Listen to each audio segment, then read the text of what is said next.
الرحيم الحمد لله وحده والصلاة والسلام على من لا نبي بعده أما بعد. Kita kembali kepada pembahasan hadis yang terakhir daripada kitab Taqwa ini. Itu hadis Abu Umamah Al-Bahili radhiyallahu anhu. Sabda Nabi sallallahu alaihi wasallam, "Taqwalah kepada Tuhan kamu, bertakwalah kepada Allah, dan salatlah 5 waktu kamu, dan berpuasalah pada bulan kamu, tunaikan zakat harta benda kamu, dan taatilah pemerintah atau ketua-ketua kamu, kamu akan masuk ke dalam syurga Tuhan kamu." Telah kita terangkan bahawa hadis ini sebenarnya adalah bahagian daripada khutbah Nabi sallallahu alaihi wasallam dalam Hajjatul Wada'nya, iaitu haji perpisahan. Sebabkan selepas peristiwa haji ini, Nabi sallallahu alaihi wasallam berpisah dengan para sahabat. Nabi sallallahu alaihi wasallam meninggal dunia tidak berapa lama selepas itu. Telah diterangkan di sini tentang jenis-jenis khutbah. Pertama adalah khutbah ratibah, khutbah yang rutin, yang merupakan sebahagian daripada ibadat tertentu, iaitu khususnya adalah khutbah Jumaat dan khutbah hari raya. Itu juga dengan khutbah gerhana sebagaimana dikuatkan oleh pensyarah kitab. Kemudian di situ adalah khutbah yang mendatang, khutbah aradah, iaitu bersebab. Jika tidak ada sebab itu tidak ada khutbahnya. Jadi ini juga disyariatkan sebagaimana yang terdapat di dalam contoh yang pertama, khutbah Nabi sallallahu alaihi wasallam menerangkan kesalahan mereka-mereka yang meletakkan syarat-syarat yang tidak dibenarkan di dalam Islam. Antaranya adalah mensyaratkan bahawa al-wala itu adalah milik bukan bagi orang yang memerdekakan. Sedangkan kata Nabi sallallahu alaihi wasallam, innamal wala'u liman a'taqa. Hanya sahaja wala itu, hak wali, kewalian itu adalah bagi orang yang memerdekakan. Jadi Nabi sallallahu alaihi wasallam membatalkan syarat tersebut. Telah kita katakan atau telah kita isyaratkan tadi bahawa ini adalah antara hadis yang merupakan kaedah di dalam bab akad, jual beli, nikah kahwin dan seumpamanya, iaitu tentang hukum syarat dalam akad-akad ini. Jadi asalnya sesuatu jual beli itu harus jelas. Jadi kalau kita membeli kitab, contohnya kitab tu ada, kita nampak kitabnya dan jelas harga, dan kita bayar bila laksanakan transaksinya, kita katakan aku jual kau kitab ini dengan harga $20. Jadi akan bertukar tanganlah kitab itu dan wangnya $20. Baik, itu asalnya. Tetapi kadang-kadang, bahkan kebanyakan kali juga, kita dapati bahawa terdapat akad-akad yang diletakkan di dalamnya syarat-syarat tertentu. Contohnya, aku jual kau kitab ini, ataupun dia kata aku beli kitab ini dengan kau $20, tapi dengan syarat kau pack dulu. Cantik-cantik. Boleh tak? Itu satu. Aku beli dengan kau kitab ni $20, tapi dengan syarat engkau postkan kat rumahku. Aku tak nak ambil sekarang.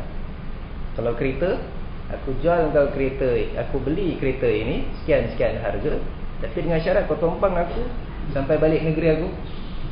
Kau tinggal mana? Johor. Okey, Johor. Dan hantar tu, lepas tu kau punya. Boleh tak syarat-syarat macam ni? Jadi jawabnya, syarat ini dibolehkan, atau syarat-syarat ini dibolehkan kerana syarat-syarat ini tidak menyalahi maksud akad tersebut, maksud jual beli tersebut. Seseorang yang mensyaratkan di tagnya buku tersebut, adakah dia membuat buku tu tak boleh dibaca, ataupun untuk memelihara buku tersebut supaya dihantar dalam keadaan yang baik, sempurna, lepas tu dia boleh buka dan baca? Ya, ini tentu sekali. Jadi itu adalah satu syarat yang bermanfaat untuk si pembeli walaupun salah satu daripadanya, tetapi ia juga melaksanakan, meneruskan maksud jual beli tersebut. Maksud jual beli kitab, kalau kita baca kitab tu. Okey. Yang kedua, syarat kedua apa dia? Adalah hendaklah dihantarkan kitab ni, postkan kat rumah. Itu juga tidak ada masalah. Sebab bila sampai kat rumah, mudah dia nak buka, dia baca. Apalagi kalau kitab ni dia banyak, dia tak? Baik. Dalam jual beli kereta pula, dia syaratkan penjual itu kata, aku jual kau kena hantar aku balik kat rumah aku. Itu semua pengecualian yang tidak bersalahan dengan akad. Sebab akhirnya orang itu akan dapat barang yang dibeli tersebut. Baik. Dan itu kalau diredai oleh pihak yang kedua, maka itu dibolehkan. Tapi di sana ada beberapa syarat lain yang mana dipertikaikan oleh ulama ataupun dibatalkan oleh ulama. Contohnya dia kata, aku jual kau kitab ini dengan sekian-sekian wang, tetapi kau mesti baca sampai muka surat 400 saja. Lain tak boleh baca. Ataupun aku jual kau kitab ini, tapi kau boleh baca satu kali saja. Ataupun bila kau baca tu, kau tak boleh jual pada orang lain, tak boleh kasih pada orang lain, simpan kat tempat kau. Jadi syarat-syarat ini kalau kita lihat, nampak macam syarat seperti yang pertama, tapi sebenarnya dia tidak.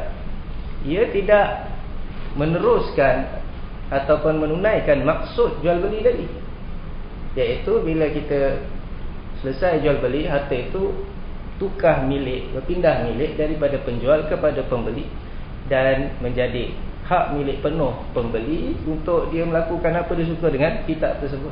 Kalau dia hadkan bacaan kitab itu pada sekian muka surat, atau baca sekali saja, ataupun hanya dia je baca, maka itu semua menafikan hak milik penuhnya ke atas kitab tersebut. Jadi kata ulama, syarat ini batil. Dan ini yang dimaksudkan syarat yang tidak ada dalam kitab Allah. Walaupun 100 syarat, dia batil. Baik. Jadi bab ini banyak berlaku, ataupun zaman sekarang kita makin banyak contoh-contohnya, di mana syarat-syarat itu membuatkan akad itu makin tak jelas, makin tidak jelas.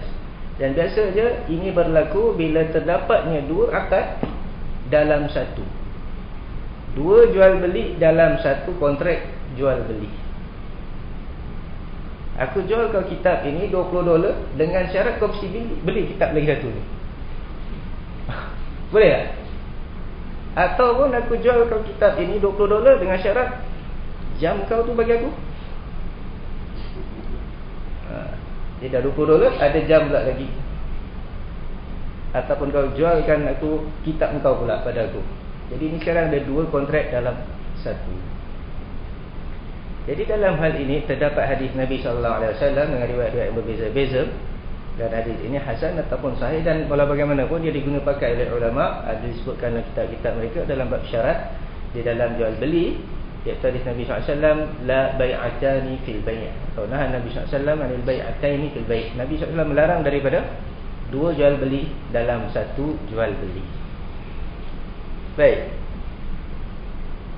Kemudian ulama membahaskan tentang maknanya, tapi antara yang mereka sebutkan adalah yang kita sebutkan tadi, di mana terdapat dua jual beli dalam satu dan tidak dapat dibeza-bezakan jual beli tersebut. Jadi sekarang kalau dia kata, aku jual kau kitab ini $20 dengan syarat kau beli lagi satu kitab. Sekarang awak beli $20 ni untuk apa? Kitab yang ini berapa dolar, kitab lagi satu berapa dolar? Awak tahu? Awak agak-agak 10-10. Tak semestinya, kata tak? Entah-entah kitab ini, harga dia yang nak jual ni sebenarnya harga dia $5. Dan kitab lagi satu ni mungkin harga dia berapa dolar juga, tapi total up dia jadi $20. Awak tak tahu sebenarnya berapa untung yang diterima oleh penjual kitab. Jadi ada gharar di situ, ada tidak ketahuan di situ, tidak jelas. Lain kalau kita dua jual beli dalam satu, di mana Kau beli kitab ni $20 dan kitab ini $10. Boleh tak boleh? Boleh lah. Kita dari pergi Giant, pergi kedai mana kita beli satu barang. Surat khabar lain, susu lain, itu lain, apa semua kan. Itu semua entah berapa puluh jual beli dalam satu risik satu tu lah. Tapi salah tak tu? Semua ulama kata tidak salah. Dan ini tidak termasuk di dalam larangan dua jual beli dalam satu. Sebab setiap barang jelas harganya. Dan tak ada gharar, tak ada tipu situ. Zaman sekarang dah sedang kita bahas kan ini, ada orang tanya, sahabat kita tanya lalu email, tapi kita dia pasal lain lah. Yang penting dekat sini yang kita pakai sekarang apa? Handphone, iPhone, apa phone dan sebagainya, HTC dan seterusnya. Jadi di sana ada jenis jual beli handphone ni, handphone tanpa kontrak. Ada satu kontrak tak ada handphone. Ada? Masih ada lagi? Tak tahulah saya lagi tak tahu. Yang ketiga adalah jual handphone atau beli handphone dan kontrak. Handphone yang mungkin harga dia beribu, dia kata $0 kadang-kadang dengan kontrak macam ini. Kalau dengan kontrak lagi satu kurang sikit, harga dia $68. Kalau harga dia murah lagi sikit, handphone dia jadi $300 lebih. Kontrak dia lagi murah, handphone dia lagi mahal, $600. Kontraknya berapa tahun? 2 tahun. Lock, ikat. Kalau awak terminate awal-awal, kena apa? Penalty. Penalty bagus lah, diskor. Tak, ni penalty ni awak kena bayar lagi. Bayar dia bukan sikit-sikit, dia ada bayar yang tetap. Lepas tu dia kira berapa bulan yang awak apa semua itu kan. Maknanya yang penting awak kena teruskan. Jadi dekat sini, apa yang awak beli sekarang? Handphone. Betul tak? Okey, beli handphone harganya kita ambil lah yang $98. Ada masalah tak kalau beli handphone $98? Mana ada orang nak jual iPhone $98? Bohong, betul tak?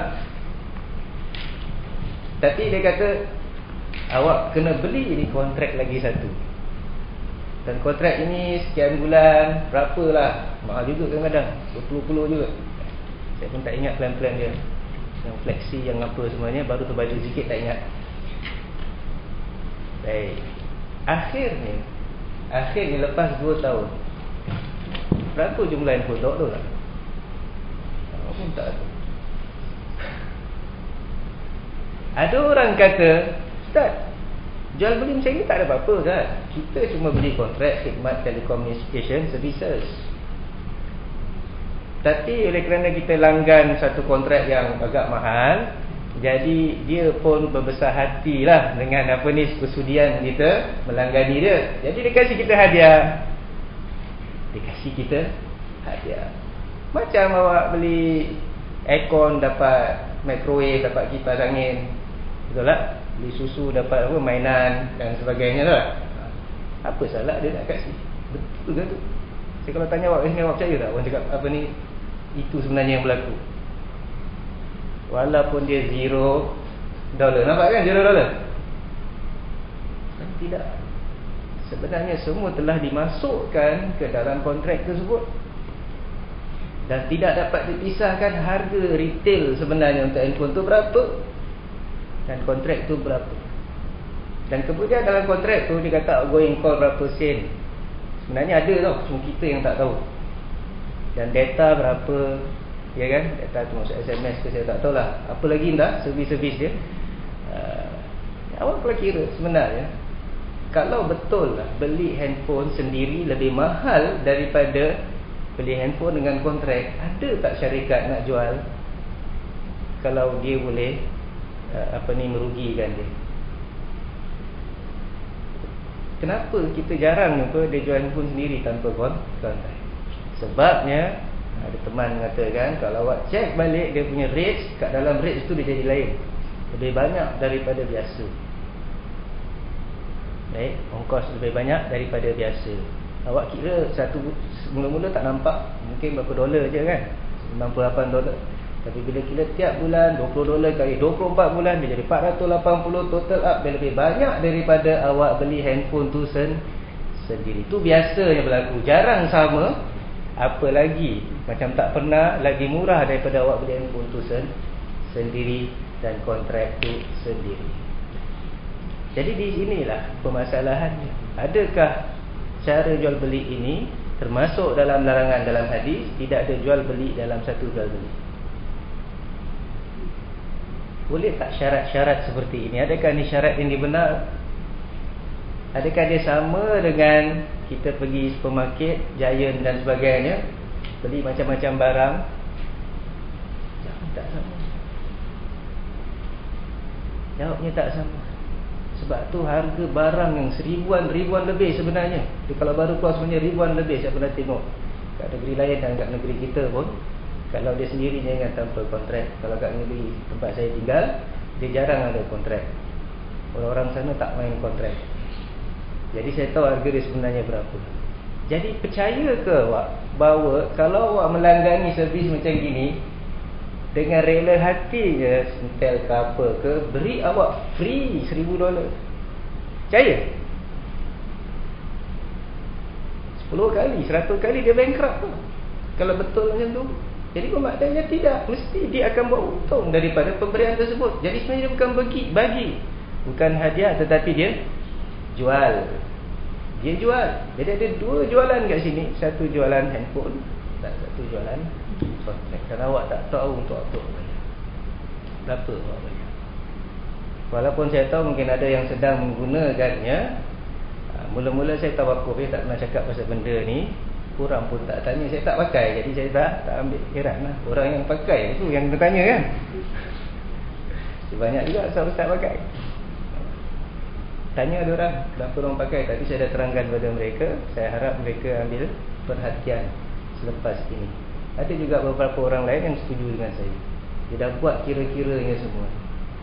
Baik, dia dapati memang lain daripada biasa. Kalau prepaid 8 sen, dia jadi 16 sen contohnya.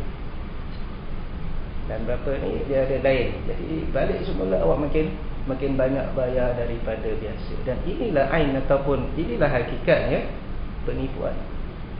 Sebab kalau diberitahu hakikatnya apa yang kita bayar selepas 24 tahun, awak mungkin dah fikir banyak kali untuk nak beli ke tidak kan? Tapi nampak barang yang mahal tu jadi affordable. Orang semua pakai. Mana pula tengok orang semua pakai. Budak-budak pun pakai. Mak bapak pun beli kan untuk pada dia murah. Dia tak apa-apa je. Dia tak tahu bahawa bila dia charge lepas tu apa. Tapi ada orang mungkin mengatakan, tapi kan untuk telecommunication services itu kan maklum diketahui berapa pakai, gitulah dapat. Betul tak? Mana ada tipu kat situ? Jawab kita macam ni. Kalau awak beli handphone harganya $1,000, kemudian dikatakan kalau cash $1,000, kalau hutang $1,200, boleh ke tak boleh? Boleh, tak ada paksaan. Hutang 2 tahun $1,200, tak salah.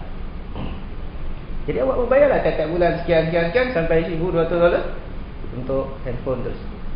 Tapi sekarang dia kata kalau hutang, awak beli kontrak ni untuk masa 2 tahun, dia dah jadi cerita lain.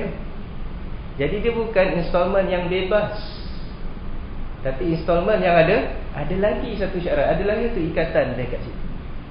Yang dekat situ awak tak tahu sebenarnya berapa sebenarnya awak bayar. Okey, mungkin yang tetap tu adalah kan dia kata unlimited untuk outgoing berapa bulan, betul tak? Berapa bulan, berapa minit, byte berapa byte punya kan. Dan SMS berapalah seterusnya. Ya betul. Kat situ je. Rate dia lain tau sebenarnya. Kemudian kalau lebih berapa, awak tak tahu setiap lepas itu berapa. Hakikatnya awak tak mahu tu. Kalau ada pilihan awak tak mahu. Tapi oleh kerana nak installment ni pasal awak terikat dengan dia.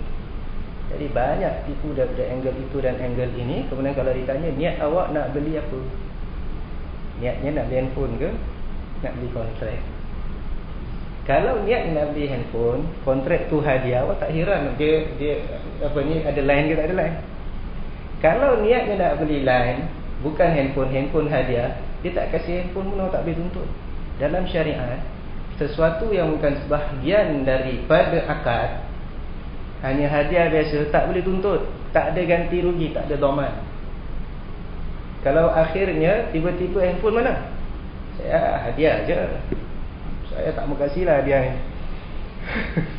Atau dia kata orang stok ke apa, boleh tuntut tak?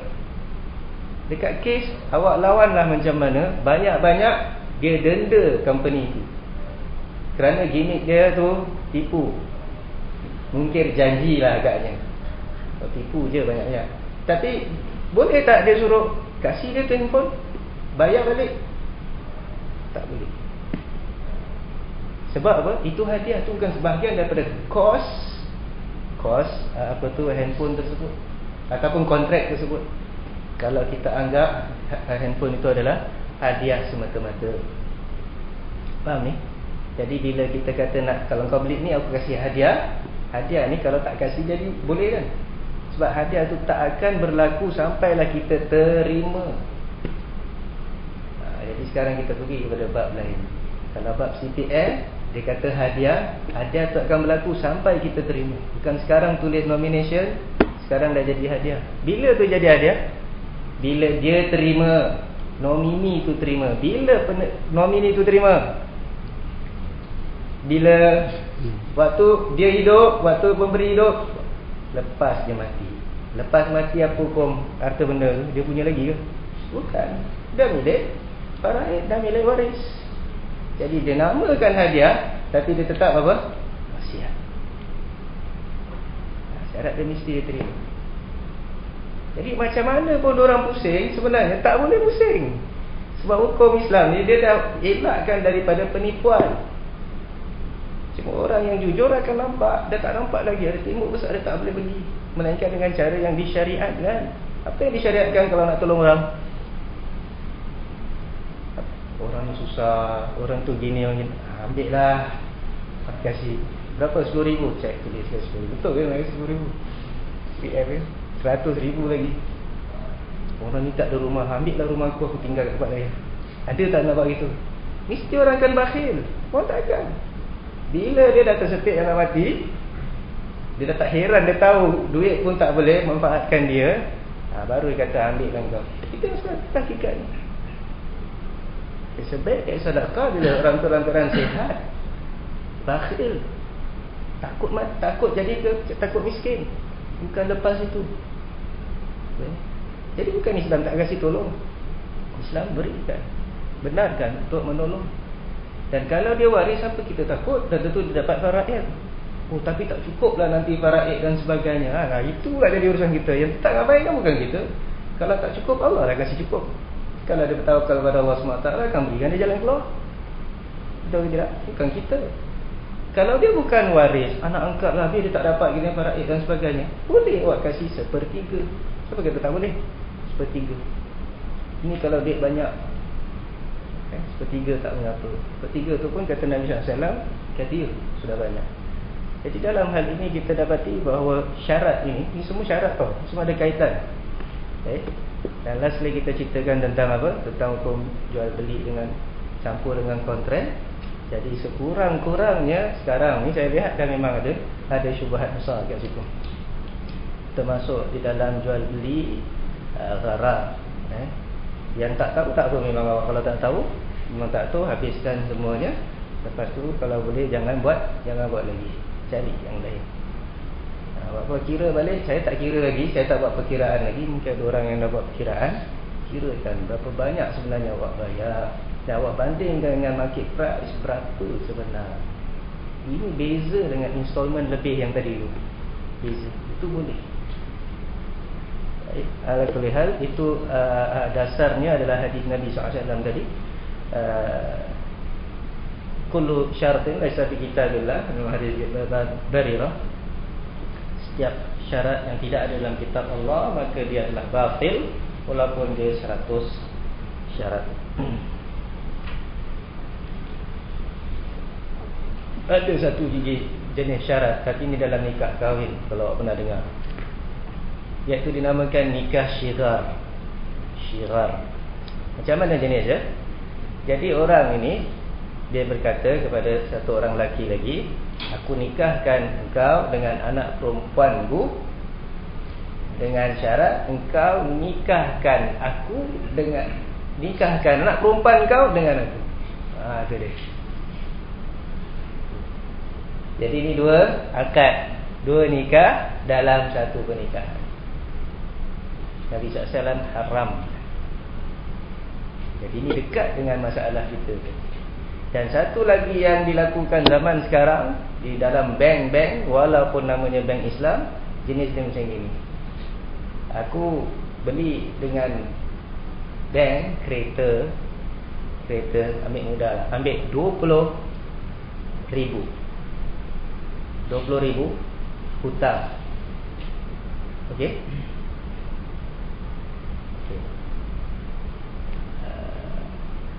Kemudian aku jual balik dengan bank itu dengan harga 15,000 tunai. Kereta tu beli daripada bank 20,000 hutang. Lepas tu dijual balik dengan bank 15,000 tunai. Jadi apa yang berlaku Indian? Tangan kat dalam tangan dia ada berapa ribu? 15,000 sekarang. Tapi berapa dia hutang dengan bank? 20,000. Jadi 20,000 tolak 15 berapa? 5,000 tu apa? Itulah riba. Jadi kalau betul-betul dia pergi bank, aku pinjam dia 15,000, ambil 15,000, bayar nanti lagi 5 tahun 20,000. Jadi ribanya 5. Sama lepas tu dia kira bulan-bulan. Sama ke tak sama? Sama. Hakikatnya semua orang pergi bank nak ambil, bukan nak beli kereta. Faham? Jadi ni dua jual beli dalam satu. Orang sekarang panggil bai'ul murabah. Pada zaman dulu punya murabah lah. Murabah tu maknanya ambil untung. Murabah macam tadi lah. Aku nak jual kereta, okey, pada seseorang. Seorang tu akan tanya, berapa kau punya modal, kos untuk beli kereta ni? Oh, kereta ini 15,000. Aku beli 15,000. Mesti cakap kau dengan jujur. Okey lah, aku beli daripada kau 20,000. Boleh tak macam tu? Boleh. Boleh. Jadi dia dapat tahu dia punya cost price, dia tambahkan sikit. Sama ada macam itu, ataupun dia kata okey, aku tambah 2 kali, atau aku tambah 10% atau 20% dan sebagainya. Itu dia namanya bai' murabah. Itu yang dimaksudkan di dalam kitab-kitab fuqaha zaman silam. Tapi zaman sekarang di situ lain. Mana-mana awak boleh nampak produk murabah kali. Yang hakikatnya sebenarnya adalah meminjam duit secara riba. Kita akan cerita lagi dekat bank komersial. Dan mereka telah mengadakan khusus-khusus untuk orang-orang suka ustaz-ustaz jadi advisor dalam bank-bank ini. Tapi produk itu tetap ada kat mana-mana, mesti ada. Sebab tu bahkan itu adalah produk yang utama. Sebab nak pinjam duit, nak beli rumah lah, nak beli untuk buka bisnes lah dan sebagainya. Sama juga datang. Baik. Lepas tu mereka kata darurat dan sebagainya, itu cerita panjang lain. Tapi dalam bab beli handphone ada darurat tak? Kita nak cerita pasal tu lah Ada darurat? Ada. Maksud saya, ada tak jual handphone sendiri aja, jual line sendiri aja? Ada kan? Kalau tak nak pakai line prepaid pun boleh. Tak salah beli line 2 tahun ikat dengan dia, tak salah. Kalau tak bayar, kena termination fee, itu semua masih boleh lagi. Sama macam kita sewakan rumah kita 1 tahun. Kalau tak bayar, nak batalkan 2 bulan sebelum itu, ataupun terkejut-terkejut nak ni, okey, mesti kena sekian-sekian. Boleh tak tu? Itu boleh letak dalam syarat. Satu untuk maslahat orang yang menyewakan. Betul tak tu? Jadi dalam bab itu, dalam kontrak itu, detail dalam kontrak telekom service, insya-Allah kita tak nak tengok sangat. Kita tak nak tengok sangat. Kita belum tengok sebenarnya. Tengok tak tahu apa jadi, tapi kita tak mau tengok sangat lah. Anggap okey je lah syarat-syarat tersebut. Jadi yang masalah dia adalah apa? Bila digabungkan akad ini dengan akad ini, tanpa kita dapat ketahui betul-betul berapa. Zaman sekarang pula, bila nak minta sedekah, minta derma, betul tak? Dulu minta derma, letak je lah tu, apa, tabung, kasih, orang mau kasih cash. Jadi masjid ke, satuan ke, modal dia apa? Tabung, itu modal. Itu apa punya tempat kuih tu kan, habis kan? Tak letak lah, boleh Tupperware je kan? Tak pakai letak, tak ada modal lah sebenarnya, tak ada modal. Awak nak tak roda sikit, canggih sikit, dia boleh tolak. Tak ada apa-apa lah. Orang nak letak lock ke apa, tak ada modal. Jadi semua yang keluar daripada kocek penderma masuk kepada masjid. Tak ada kos tengah-tengah. Tak ada orang makan. Cuma banyak ke sikit. Orang kata kita buat cari ni tak banyak sangat. Tak banyak, bahkan sikit lah. Tak cukup lah. Tak mak tu orang nak cepat je. Sebab orang dah derma lah. Tu dia. Habis macam mana? Kita pakai pancing lah, kita umpan.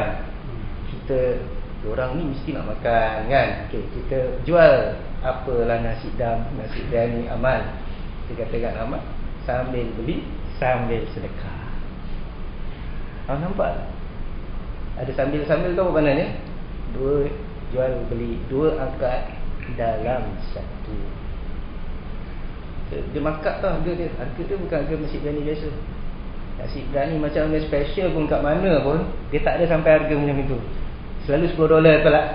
Dia tak akan sampai lah. Banyak-banyak pun $5-6 yang bagus. Restoran Ekon apa pun, restoran India mana pun, dia tetap hanya Bombay ke, dia tetap tak akan sampai macam itu. Jadi maknanya ini dia punya bukan market price.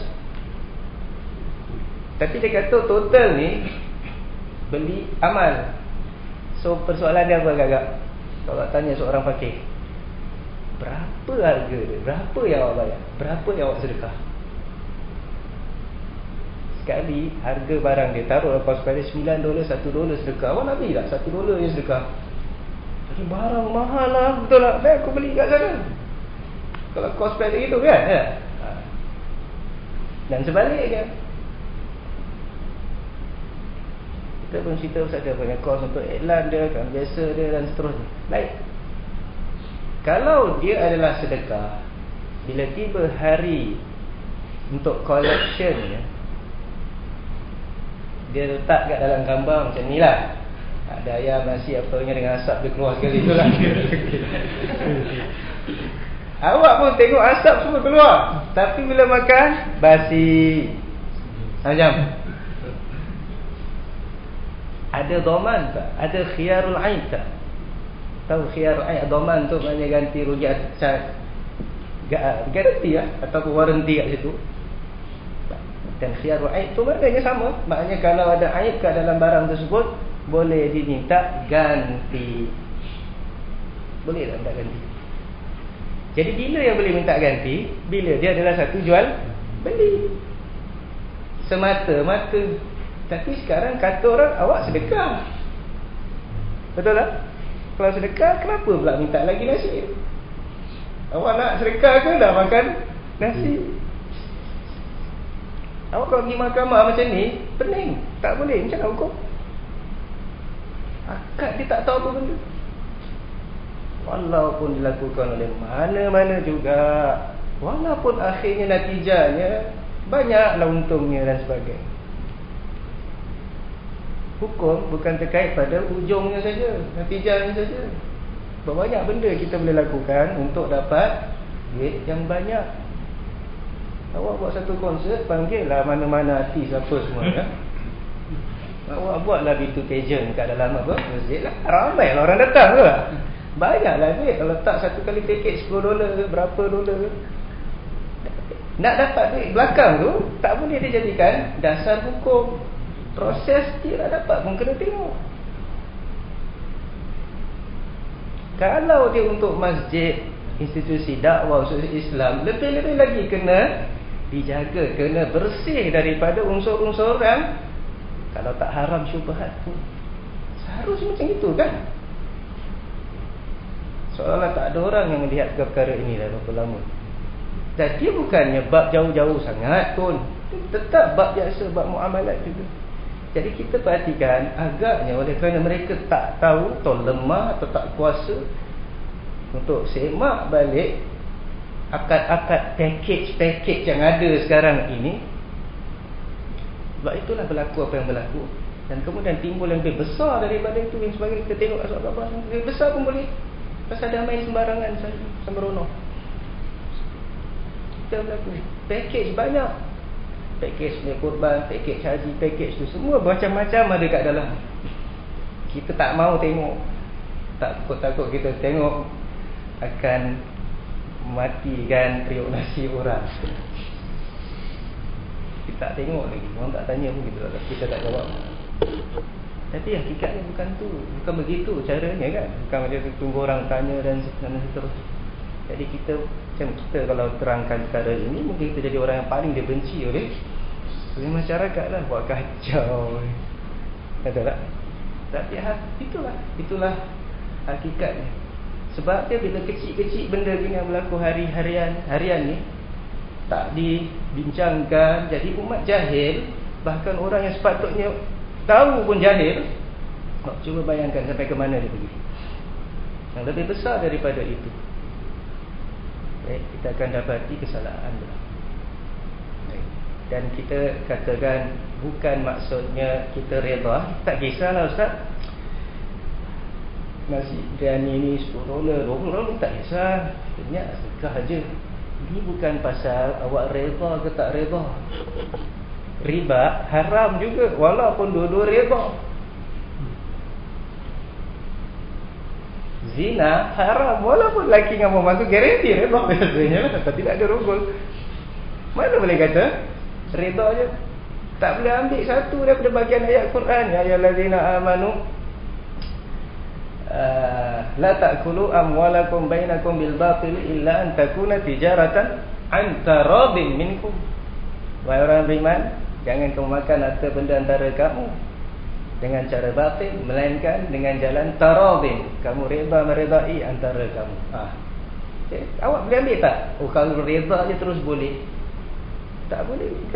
Itu memang satu perkara yang asas dalam jual beli. Tak boleh kita dipaksa beli kereta tu baru benda kita dipaksa pun minta maaf kalau kita dipaksa baru batal. Tidak juga. Kalau kita redha dia halal, tidak. Dia kena tengok perkara-perkara lain.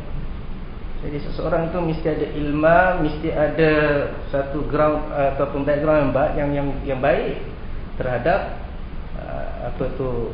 sudut-sudut di dalam muamalat dalam jual beli dan sebagainya.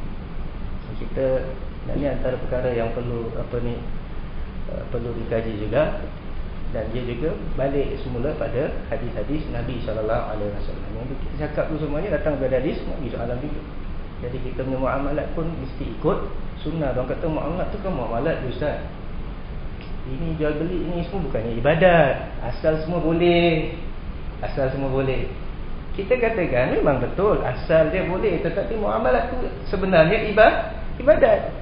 Tak ada sesuatu yang keluar daripada perbuatan kita melainkan semuanya ibadat. Hatta kita tidur pun boleh jadi ibadat. Ada tidur yang halal, ada tidur haram, betul tak? Ke semua tidur halal? Awak dah tengah azan suruh awak tidur halal ke haram?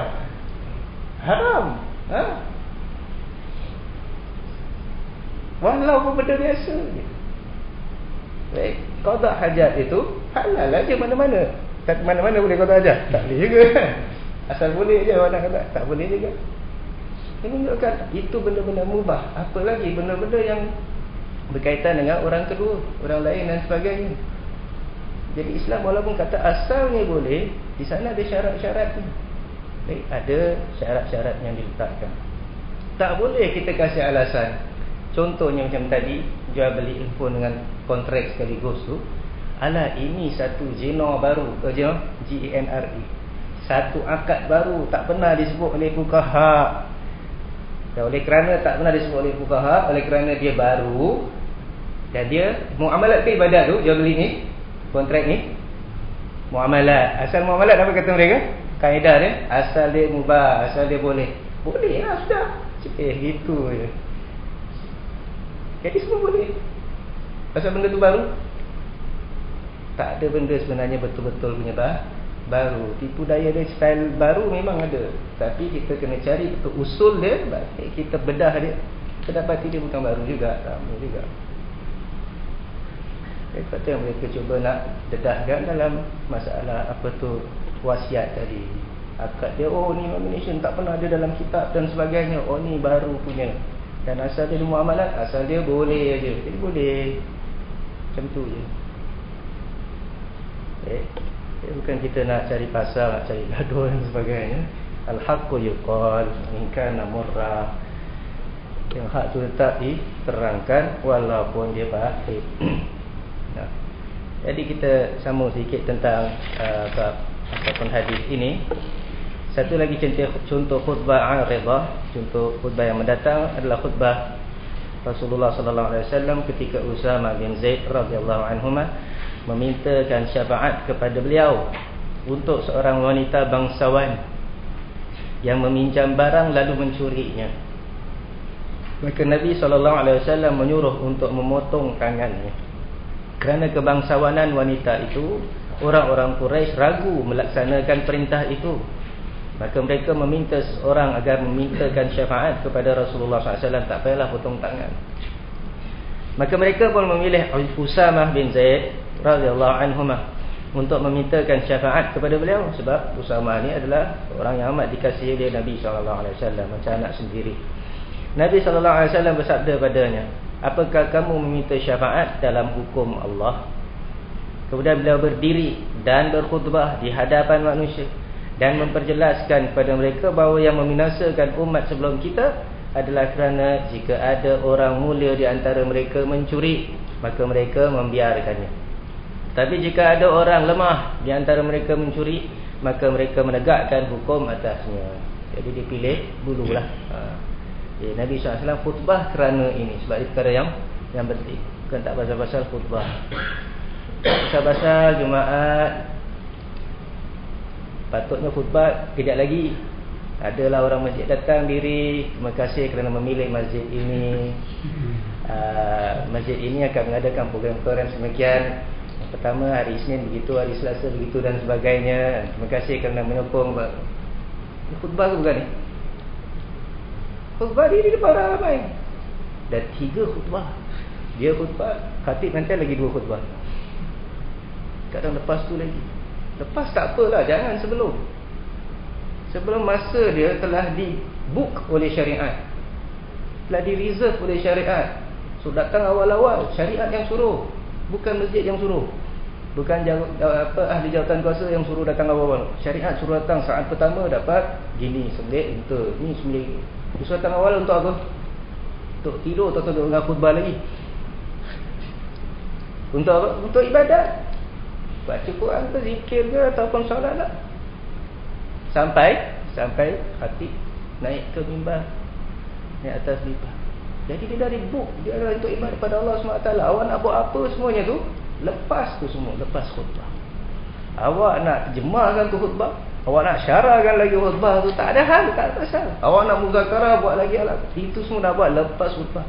Jangan buat seketika khutbah ataupun sebelum khutbah. Baik. Sebab Nabi SAW tak pernah lakukan demikian. Dan ini semua mengganggu apa ni, keramaan orang ramai. Banyak sebenarnya masalah kita kalau kita nak fikir-fikirkan. Banyak. Tengah itu ada apa? Ada khutbah lagi ataupun pengumuman. Banyak pengumuman, sana pengumuman, mikrofon pengumuman, doa lagi, diri kat dalam rumah sakit, sediakan baca. Nah, macam-macam lagi. Banyak betul cerita dia.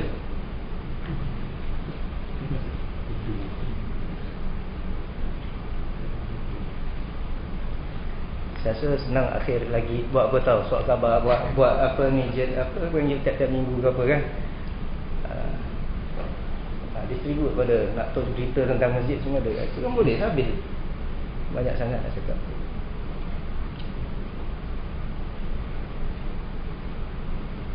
Jadi maksud dekat sini bukan setakat apa ni, kita memberi khidmat yang baik ini. Memberi khidmat baik masjid ini dituntut sebenarnya, jangan salah faham, dituntut mesra jemaah, itu semua tak ada pasal. Tapi jangan kita mesra jemaah, tak mesra sunnah. Masalah kita kadang-kadang dah mesra jemaah, tak mesra sunnah. Yang sunnah kita tak nak buat. Semata-mata nak apa dia tak mesra jemaah. Ni masjid, ni bukan company ataupun restoran ataupun apa, hotel ke, bukan kan? Bukan kan? Di rumah Allah SWT, bukan rumah awak pun. Yang penting semua bagus apa semuanya, jadi orang beribadat ikut sunat, itu utama ni. Itu yang pertama dia. Yang lain awak jagalah. Kipas tak jalan, kipas berkeladak, itu awak pergi cuci dulu. Betul tak? Sound system bagus, itu tanggungjawab awak. Jadi orang dapat ibadat dengan sempurna. Awak ban handphone semua daripada apa ni, semua matikan, ingatkan, tu boleh lah juga kan. Jadi jangan ganggu orang lain. Dan seumpama kadang bila kita pergi extra mile, dia dah macam dah pergi belok apa jalan yang lain. Jadi kita katakan ini rumah Allah SWT, dan setiap orang yang menjadi pemimpin, ketua, akan apa? Akan ditanya, mas'ulun an ra'iyati. Kesiaplah jawapan untuk apa? Jadi Usama pun minta syafaat pada Nabi SAW tentang orang yang mencuri tadi. Nabi SAW melarang dan berkhutbah dalam haji wada. Ini kisah kita ni. Nabi SAW berkhutbah pada 2 hari. Satu ada hari Arafah 9 hari bulan Zulhijjah, dan besoknya iaitu hari raya Kurban 10 Zulhijjah. Ada 2 khutbah kat sini. Beliau menasihati dan mengingatkan manusia. Dan khutbah ini termasuk khutbah rutin, ratibah, ibadat yang disunatkan kepada pemimpin rombongan haji agar mereka berkhutbah kepada manusia seperti yang dilakukan Nabi SAW. Di antara khutbah beliau yang disampaikan pada waktu haji wada' adalah, wahai manusia, bertakwalah kepada Tuhanmu, ya nas taqu rabbakum. Dan hal ini seperti firman Allah SWT sama juga, wahai manusia, bertakwalah kepada Tuhanmu. Maka Rasulullah SAW memerintahkan kepada semua manusia agar bertakwa kepada Tuhan mereka yang telah menciptakan mereka dan memberikan nikmat kepada mereka, serta memberikan kesiapan kepada mereka untuk menerima risalahnya. Maka Allah menyuruh mereka untuk bertakwa kepada. Jadi ini dalil bahawa memerintahkan kepada ketakwaan adalah perkara yang amat penting sekali. Sebab itu dimulakan oleh Nabi SAW. Sabda Rasulullah SAW, solatlah kalian 5 hari semalam, 5 waktu kamu. Sallu khamsakum. Dan ini sebenarnya sebahagian daripada takwa. Baik. Tapi dikhususkan solat ini kerana kepentingannya. Diingatkan. Kemudian sabda Rasulullah SAW, berpuasalah bulan kalian, yakni bulan Ramadan. Jadi orang semua dah tahu waktu ni, orang dah tahulah bila wajibnya puasa dan apakah waktu-waktu solat. Dia tak payah sebut, sebab ni waktu haji wada'. Syariat telah stable. Sabda Rasulullah SAW, tunaikanlah zakat harta bendamu. Juga tidak diterangkan apa harta benda yang nak ditunaikan zakat, sebab orang dah tahu ni dah akhir-akhir zaman risalah. Yang diberikan kepada orang yang berhak mendapatkannya, dan jangan kamu bakhil dengannya. Sabda Rasulullah, dan patuhlah kepada pemimpin-pemimpin kalian, atau orang yang dijadikan Allah sebagai pemimpin kalian. Dan pemimpin ni ada 2 macam. Satu yang pemimpin umum, pemimpin wilayah dan daerah serta kepala negara, pemerintah, menteri dan sebagainya. Dan ada juga pemimpin-pemimpin yang kecil lah. Pemimpin musafir tu pun pemimpin juga. Rakyat wajib menaati mereka dalam hal yang tidak bermaksiat kepada Allah. Wajib hukum. Adapun dalam urusan-urusan yang di dalamnya ada kemaksiatan kepada Allah, maka tidak boleh mentaati mereka walaupun mereka memerintahkannya. Kerana ketaatan kepada makhluk tidak didahulukan daripada ketaatan kepada Khaliq. Jadi kalau dia suruh tunduk kepada jenazah ke apa, orang kafir ke, tak boleh lah. Kalau dia tak suruh awak buat juga, tu memang bukan pasal dia suruh, tu cerita lain. Awak lebih-lebih sangat.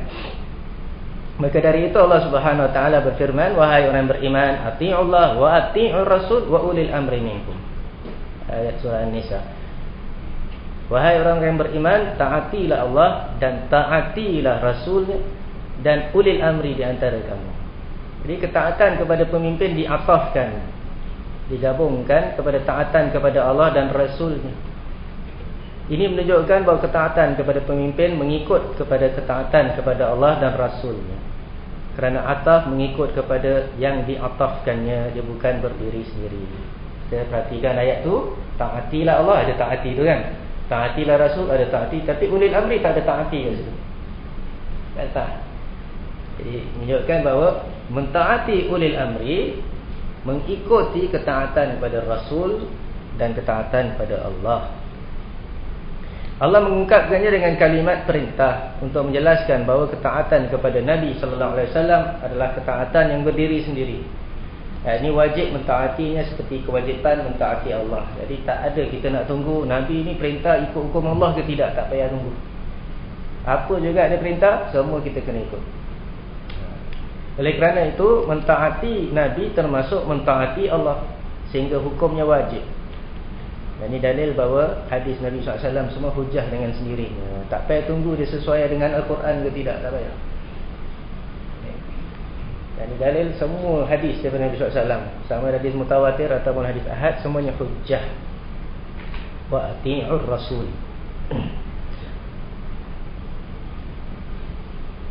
Nabi SAW tidak memerintahkan sesuatu kecuali yang diredai Allah. Adapun para pemimpin selain beliau kadang memerintahkan sesuatu yang tidak diredai Allah. Maka dari itu ketaatan kepada mereka mengikut kepada ketaatan kepada Allah dan Rasulnya. Betul tak? Kadang-kadang dia kata buka tudung. Betul tak? Ada tak? Tapi tak sama macam itu. Ada pemimpin kata pakai tudung, kita yang tak nak pakai, itu cerita lain lah. Jadi sebab itu mentaati pemerintah ni kena lihat adakah perintah dia sesuai dengan perintah Allah dan Rasulnya atau tidak. Tidak diperkenankan bagi manusia untuk menentang pemimpin dalam hal yang tidak bermaksiat kepada Allah. Dan dia berkata ini bukan agama. Dikarenakan sebahagian orang bodoh jika pemerintah mengeluarkan peraturan yang tidak bertentangan dengan syariat. Dia berkata saya tidak wajib mengerjakan aturan ini kerana ini bukan syariat, atau kerana tidak ada di dalam kitab Allah dan sunnah Rasulnya. Ini terjadi kerana kebodohannya. Jadi dalam peraturan-peraturan tertentu dan sebagainya, walaupun tak ada dalam Al-Quran, dalam hadis, selagi dia bukan maksiat, maka boleh, bahkan wajib kita taat. Kami katakan bahawa menjalankan peraturan itu ada dalam kitab Allah dan ada dalam sunnah Rasulnya. Bagaimana? Iaitu firman Allah SWT dalam ayat ni, ati'ullaha wa ati'ur rasula wa ulil amri minkum. Allah perintahkan mentaati ulil amri. Diriwayatkan dalam banyak hadis dari Nabi SAW bahawa beliau memerintahkan agar mentaati pemimpin. Di antaranya hadis ini, jika kita tidak mentaati pemimpin kecuali yang diperintahkan Allah dan Rasulnya, berarti tidak ada gunanya perintah untuk mentaati mereka. Kerana ketaatan kepada Allah dan Rasulnya wajib, baik diperintahkan oleh pemimpin maupun tidak diperintahkan. Jadi contohnya macam ini, kalau kita hanya taat pemimpin pada apa yang Allah perintahkan dan Rasulnya, tak payah taat dia pun sama juga. Kita memang kena taat dengan Allah dan Rasul. Jadi mana satu yang dimaksudkan kat sini? Mentaati pemimpin dalam hal-hal yang tidak ada dalilnya daripada Quran dan hadis, tapi dia tidak bercanggahan dengan Quran dan hadis.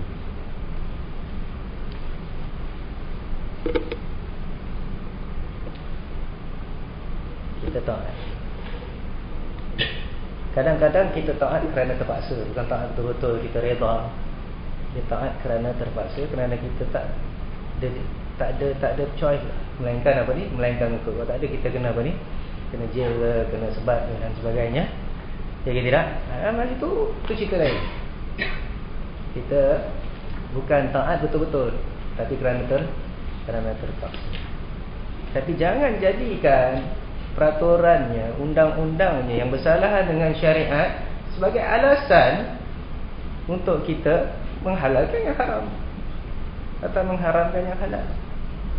Atau benda kita dia bekukan dengan cara tidak adil, tidak boleh jadi alasan bahawa ia adalah sesuatu yang boleh mengeluarkan satu akad yang lain dan sebagainya. Ini tu tak boleh jadi alasan. Batil ke tak batil, kita cuma ikut kerana terpaksa. Kalau kita ada kuasa dan tentu kita nak keluarkan duit kita sekarang nak dihaji, nak kahwin, tak kahwin lagi dan sebagainya. Macam ni benda kita nak buat dengan duit SPF contohnya. Betul tidak? Entah betul tidak, tak tahulah kan. Ada orang setuju, dia kata saya ni tak pandai simpan duit, saya aku nanti saya nak pakai duit banyak. Kalau kasih saya duit SPF sekarang, saya nanti akan boros, akan pergi casino. Itu cerita lain lah. Dia sokong CPF, kita tak nak cakap. Jadi kalau orang Islam yang tahu, yang ada, yang tahu tentang urusan agama, maknanya dunia ni sekali. Tak? Jadi, tak ada masalah dia untuk menguruskan harta bendanya. Tak perlu orang lain untuk bekukan harta. Untuk konon maslahatnya di hari tuanya, ketika dia sakit dan seumpamanya. Tapi taat tak? Taat lah. Awak buat hal pula.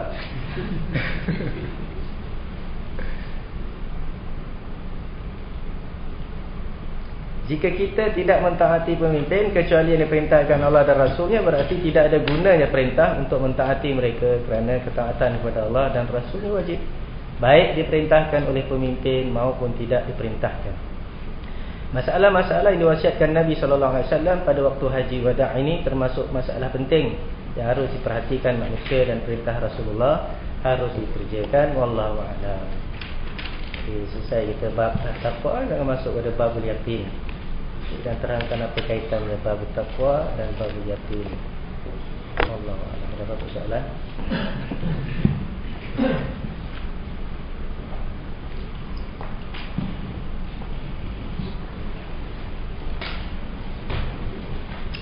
أقول قولي هذا أستغفر الله العظيم لي ولكم ولسائر المسلمين والمسلمات والمسلمين.